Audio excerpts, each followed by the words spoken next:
I just can't wait to watch Trump fall. This is his fraud trial, where he's being convicted of defrauding the American government by lying about the value of his property, which he so loved to do and bragged about it. This whole case is the fraud. It's election interference.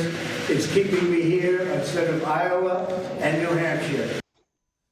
Welcome back to America Decides. That was Donald Trump outside the courtroom of his New York civil fraud trial. The former president, two of his sons, and his company are accused of a decades-long fraud scheme centered around inflating the value of their company. Trump is expected to take the stand in that case in that courthouse on Monday. CBS News chief.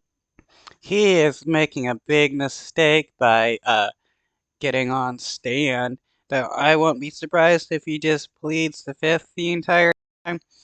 But if he actually does say anything, he's just going to ruin himself because he loves to admit to committing crimes, thinking bragging about it is a big flex for him.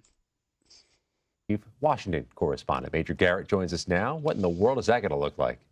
Well, he's been there before. He's testified earlier. He'll testify again. And let's get a couple of things clear. He doesn't have to be there.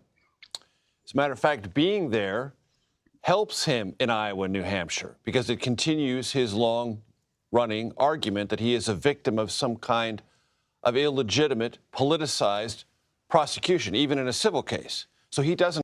Well, that's because his entire base is full of morons who don't actually understand how the law works or how courts work. So yeah, they're going to think that he's in a witch hunt because that is what he tells them, and they love to eat whatever Donald Trump likes to shit out. Doesn't have to be there, but it helps to be there because it radiates that message, point one. Point two, politically, the Ron DeSantis, Nikki Haley campaigns will tell you this. Every day that Donald Trump is in a courtroom or near a courtroom or thinking about going in a courtroom, it freezes the media space in which they operate. So politically, it is advantageous, not disadvantageous for former President Trump. This case is basically about, is there a victim? Well, the banks say they're not victims. Well, let's remind ourselves, those banks are in court testifying about a former president who might be, again, a future president. How eager do you think they're going to be, Scott, to say, yes, the former president defrauded us? This is a question. Well, if these people are afraid to speak out against Trump because he may be president, then these people are truly shit because all they're scared about is a possibility of something happening and not actually getting justice or anything like that. Question of, do you need to be a forensic accountant to go through and peel back Trump Organization financial statements, or are they consistent with existing and established business practices in New York? The New York Attorney General says they aren't, and that's fraud. We'll see. Next trial up is a criminal trial. It's Yes. the one set for March 4th, the 2020 election conspiracy trial, which has all kinds of tethers to January 6th. Trump's team made an argument today, which clearly is trying to push that case back. Explain what they're arguing, what they're trying to do. Quickly, the president's attorney said he has absolute immunity from any prosecution because he's a former president. And, oh, by the way, since the Senate did not convict him in an impeachment trial, he can't be judged on any of these things.